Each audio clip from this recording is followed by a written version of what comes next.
Good morning, and hope all are enjoying this wonderful Easter weekend.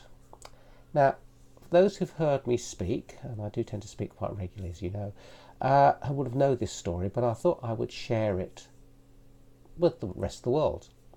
Now, for this, I've actually called in the person John, as I've promised I wouldn't give his real name. But I first met John as a young boy, and obviously his parents as well. And John, as a child, had everything.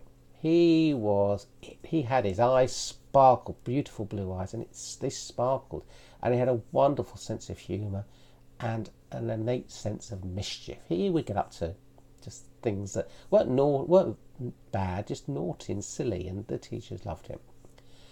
And that might have helped if they didn't love him so much. They might have made him work at school. Anyway, he goes off to a very good secondary school, and very quickly, over the course of the first year, the sparks seemed to go out of his eyes most of the time. And he couldn't wait to leave school at 16. And when asked what he was going to do, he says, well, I'm going to go to college and I'll then go to university. Okay, so he goes to college, he gets the points he needs to go to university, and meanwhile he'd gone around looking at all the universities. And he chose the university closest to home that offered the course that he wanted to do. So quite determined young man. He knew the course he wanted to do. And from what I understand, it was supposed to set him up for life. Anyway, goes on to campus over the first year, as they all do. But his parents noticed he really wasn't enjoying life, or didn't appear to be enjoying life. He either sat in his room or in the bar. Didn't join any of the societies, didn't go out anywhere, didn't do any of the things that one expects people to do at university. He was just functioning. And so much so that they convinced him during his second and third year he should come back, live at home, and travel, because it's not that far away, travel to university. And that's what he did. But he, as I said, he was just functioning. He gets his degree. Good degree, and he should have been bouncing off the walls of excitement.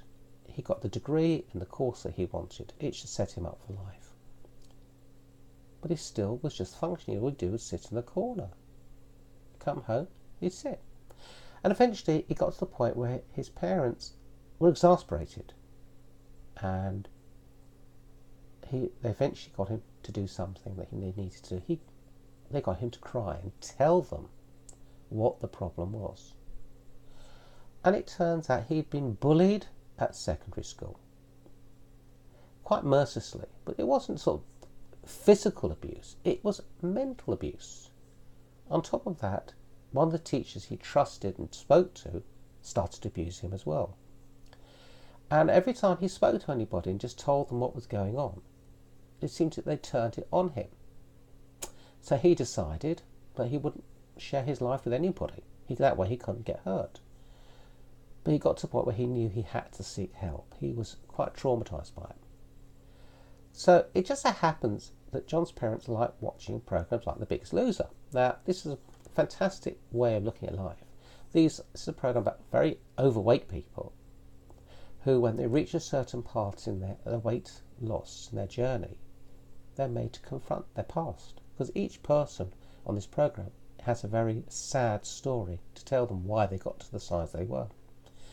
And in the programme, part of what they do is burn part of clothing or something. And John's parents suggested that he should write letters to the bullies,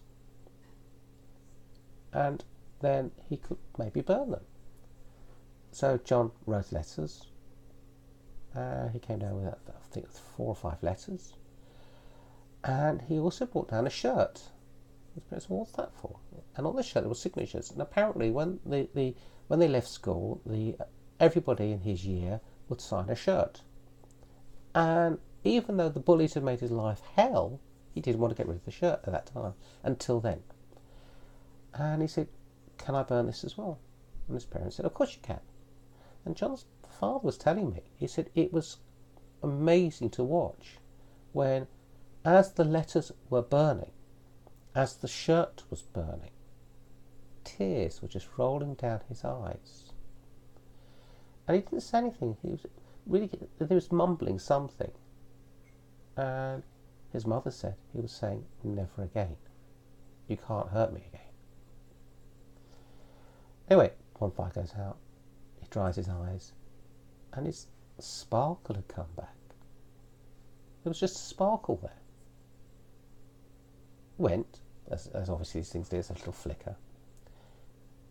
But it got better. Like a weight had been lifted from his shoulders. He didn't get a job where he got his degree. He got a job in retail, in a coffee shop. And the customers love him. His colleagues love him. He's got that sparkle back. He's got it again. And he's enjoying life. And when I spoke to him, he said he didn't realise how traumatised he was until he started hearing about the 365 challenge, and he realised that he was suffering from post-traumatic stress disorder. He was traumatised by it. And he was lucky his parents could help him. Unfortunately, a lot of people don't know how to ask for help. They don't know what they are supposed to do if they're suffering from a trauma. So please, keep your eyes open. If you see someone looking sad, find out, just spend 5 minutes with them, chatting to them. It could be they're just sad, having a sad day, but it could be that they have many worries that they're holding back, and it's eating them away. And in some cases, people just kill themselves because they can't cope anymore. If you come across people like John, a person like John, please, please, please point them in the way of our website, www.the365challenge.org.uk, because on there we